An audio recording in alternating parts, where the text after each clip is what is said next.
During a recent campaign stop in Orlando before Thursday night's Senate passage of gun reforms, in this exclusive one-on-one with Senator Rubio, the senior senator talks about endorsements, why gas prices are so high and how they can come down, inflation, and Surfside.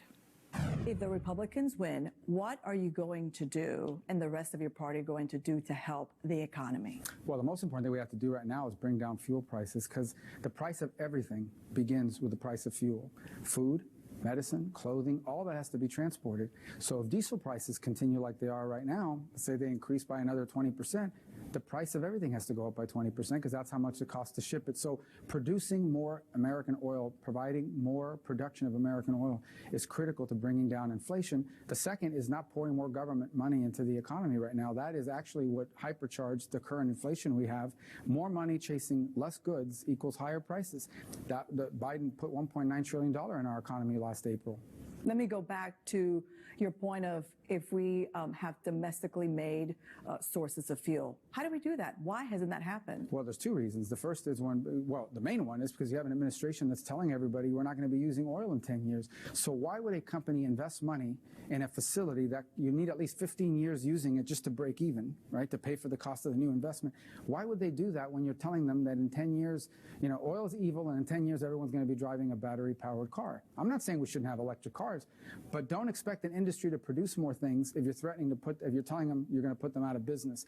Not only that, this administration has gone to banks and credit institutions and told them don't do business with, don't lend to fossil fuel companies.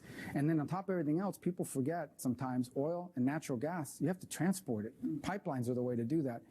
They've canceled the Keystone Pipeline, and they've added almost 2 years. They've almost doubled the permitting process for a pipeline. So it doesn't matter how much oil you have. If you don't have the pipeline to transport it, you can't get it to end users. No one's going to invest either. So all these things would lead. We are producing 1 million barrels of oil less today than we were in 2019.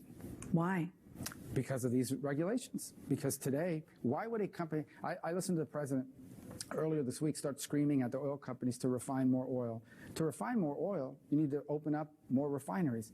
Who in their right mind is going to invest money in an industry that you are saying you're going to put out of business? So what the message from the president basically is oil companies, produce more oil as we work to put you out of business. That's silly. Oil companies, are they trying to make a profit? Absolutely.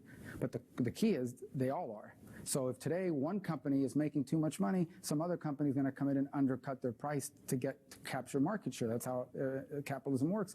It's not happening because there's not enough oil, and not enough oil means higher prices. President Biden's upcoming visit overseas to meet with the heads of Saudi Arabia, the journalist who was butchered, Khashoggi, comes to mind. Mm-hmm.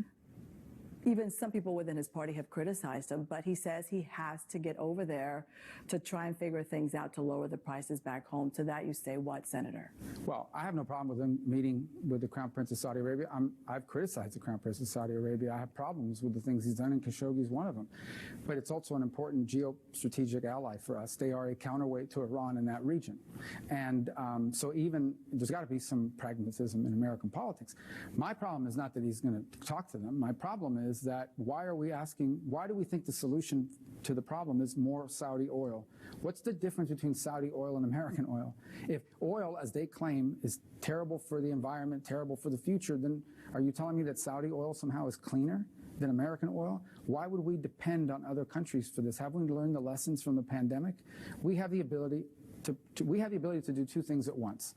Increase our renewables in this country. There's nothing wrong with electric cars. I have no problem with any of that stuff. But right now, we don't have the technology to do it in a cost-efficient way.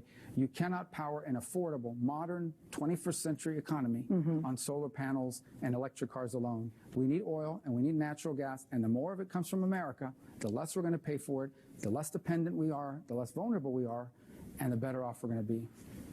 A significant endorsement from the Fraternal Order of Police. You could have made that announcement anywhere in the state of Florida. We have 67 counties. You chose Orlando. The one person who says will beat you in the elections is from here. She's the former chief of police. So walk me through why they decided to endorse you and not her. Well, I can tell you why they decided to endorse me, because when police officers were in trouble, when they were being criticized, when their cars were being set on fire, when efforts in Congress were made not just to demonize police departments but defund them, I was on their side, and she went into hiding. In fact, when Minneapolis was talking about defunding the police in an interview she did, she said, oh, their proposal is very thoughtful. When a bill came before Congress that allows people to now individually sue police officers, she supported that bill. And I think what makes it worse is that she used to be in law enforcement. She should know better. But because her party is controlled by radical anti-police elements, and because she wanted to be picked as Joe Biden's vice president, she decided that she would use the credibility she should have had from being a police officer to attack police officers, to write an article in the Washington Post basically saying, you know, my brothers and sisters in police, what are you doing? You're out of your minds. And another one where she implied that police departments were filled with racism. I think when you're some person that never served in law enforcement, it's bad enough. But when you actually know better and turn your back on them because you want to gain some position in your party, it's far worse. Meanwhile, I've always been on their side. She's in Orlando right now, holding her own event. It's clear to see that the line in the sand has been drawn. In her social media posts and commercials, she does not address anybody who would be running in the Democratic primary with her. She addresses you by name time and time again. Are you cautiously optimistic, or are you sitting firm saying you will win? Well, I have to earn people's support. But I can tell you this campaign is going to be a very clear choice. For example, when small businesses in America were on the verge of being destroyed, I wrote and I passed the Paycheck Protection Program. It's my law that saved millions of jobs. There are millions of businesses in this country that would have gone out of business had I not done that. On 3 occasions, I have passed important bills to help our veterans. The 2 bills to reform the VA, and just yesterday we passed a bill that helps with toxic burn pits because of veterans that are suffering from that. Just yesterday we passed another bill. And under a Democratic Congress, by the way, I've been passing many of these bills on the issue of the algae blooms that we're seeing in Central Florida, the water issues we have in our state. I'm a champion for Everglades reform. On the issues on the multiple bills that take on China that have passed. I turn ideas into action and pass laws. I was ranked the most effective Republican senator by 2 separate nonpartisan groups. Val Demings has never passed a bill. Not one. She's been there for 6 years. I want everybody to ask her, what have you done in the 6 years you've been there except do interviews on MSNBC and raise money for her campaign? She's done nothing. So that's the choice people are going to have. On top of that, she's voted with Nancy Pelosi 100% of the time. She's never once voted opposite of Nancy Pelosi. I voted opposite the leaders of my party on multiple occasions. So I would look at that and say that's a big difference between here and I. The burn pits, that's a huge one that impacts so many people. Very quickly, walk me through why you were so passionate about this. Who came to see you? Who talked to you? Veterans. People were sent to Iraq and Afghanistan to fight. They have open burn pits. They breathe that stuff in. They come back, and now they have brain cancer. They have emphysema. I'm not talking about 80-year-olds. I'm talking about 45-year-olds, 40-year-olds. And the VA doesn't want to treat them because the VA says, you can't prove to us that your cancer was caused by those burn pits. So how do they prove it? Well, this creates a presumption. This basically presumes that if you have one of these delineated conditions, where we list out the ones that they are, if you have that, we're going to presume that it was because of your service in a combat zone where they had open burn pits. And it was a big fight because a lot of people didn't want to do it.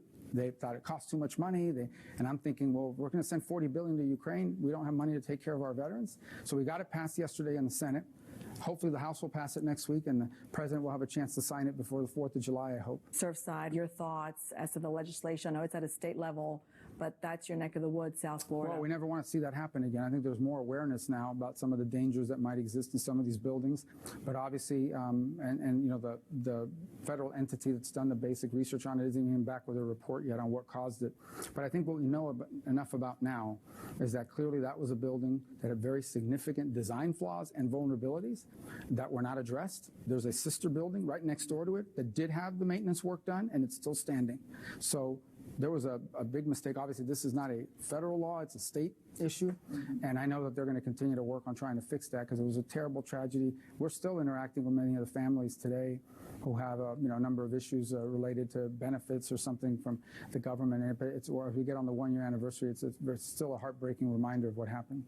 Finally, both sides throwing daggers at each other. That's nothing new when it comes to the Republicans and the Democrats, but everything has been amplified in the last few years.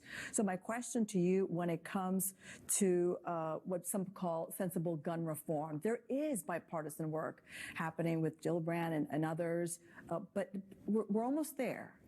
Are you feeling confident it's going to happen under your watch? Well, it'll depend on the law they write, which hopefully they're starting to write this weekend so we can see. But I can tell you the concept they released has a lot of the ideas I've been proposing for 4 years. So, for example, a red flag law that has real due process like the one we have here in Florida and I think has been successful. I offered that. I've filed a bipartisan bill to do that 4 years ago, not last week. So if that's the cornerstone of it, that's something that I think makes a lot of sense. And that's kind of the cornerstone of what they're working on. I just don't know why we didn't do it 4 years ago. We have other things. One initiative comes from Max Schechter, who's one of the fathers from Parkland. And it's a safety bill that created this clearinghouse that we helped them create that exists today. And they want to codify it into law so that when school districts decide we want to improve security, they know what works. The best practices are constantly updated. We want to codify that into law. Chuck Schumer blocked it because there's some left-wing elements saying school safety and school hardening is bad for minority students. It's silly. I hope that'll be included, that he was there to testify 2 days ago. So I think I'm in support of anything that could have prevented these shootings that we're seeing, and identifying dangerous people, because they all fit similar profile. Young man, starts getting angry at the world, starts telling people he's going to kill people, and then does it. Identifying them and intervening before they act, that's the way to solve it. And if these proposals do that, that's something I can support, and hopefully that's where we wind up. Finally, the Hispanic vote. Is it a case of turnout come election time, or do you have to convince anyone to go ahead and do a party switch?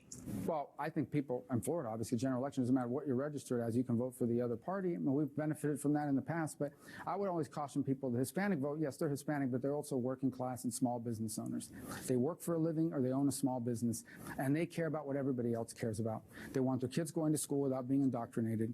They're tired of paying $5 for gas, and that's what we're forgetting. What's expensive now is the basics, the necessities of life. We're not complaining about flat screen TVs are too expensive.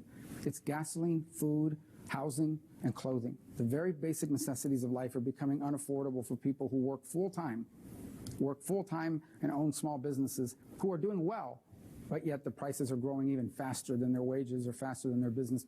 All Americans care about that. Hispanic Americans care about that a lot. And that's what they're going to vote on, and that's what we've always fought to address. I'm pondering on whether to ask you, and this is an interview, but we're having a conversation. And we're talking about Latinos, and all I think is Uvalde. Constitutional carry, are you for it or against it? Well, that's a state level law, and ultimately in Florida, we have a concealed weapons program in place. You can carry concealed weapons now if you go through a series of steps, meaning, on open carry, you can actually see someone is armed. At the end of the day, I haven't gotten to the guts of that debate here in the state. I think ultimately what I wish we had is reciprocity for people that have gone through these extreme steps like I have to have a concealed weapons permit. But here's what I can tell you. The most effective way to prevent what happened in Uvalde is to have identified that person and stopped them before he acted. None of these people wake up one morning and decide, I'm going to go kill a bunch of people.